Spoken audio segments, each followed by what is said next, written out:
Hi అండి, this is doctor Aparna from Eva IVF. జనరల్గా మాకు కపుల్ ఎవరైనా ఫర్టిలిటీ ట్రీట్మెంట్కి వస్తూ ఉంటారు కదా, అందులో వైఫ్ కంటిన్యూస్గా కంప్లైంట్ చేస్తూ ఉంటారు కొంతమంది. మా హస్బెండ్ స్మోకింగ్ చాలా ఎక్కువ చేస్తున్నాడు మేడం, చెప్పినా వినట్లేదు అని. హస్బెండ్ని అడిగితే అంటాడు, ఇంకేం హ్యాబిట్స్ లేవు మేడం, నాకు అదొక్కటే ఉంది, అయినా స్మోకింగ్ చేసినా చాలా మందికి పిల్లలు అవుతున్నారు కదా అని. సో స్మోకింగ్ అనేది ఫర్టిలిటీని ఎఫెక్ట్ చేస్తుందా లేదా? Of course 100% it will effect your fertility rate.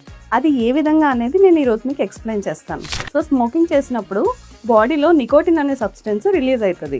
ఇది మన బ్రెయిన్ నుంచి ఏమైతే ఇంపార్టెంట్ హార్మోన్స్ ఉంటాయి కణాల ఉత్పత్తికి, ఆ హార్మోన్స్ ఇర్రెగ్యులర్గా సెక్రీట్ అవడం వల్ల సో కణాల యొక్క కౌంట్ తగ్గడము, కదలికలు తగ్గడం అనేది జరుగుతుంది. అండ్ స్పర్మ్లో 3 పార్ట్స్ ఉంటాయి, హెడ్, నెక్, టెయిల్.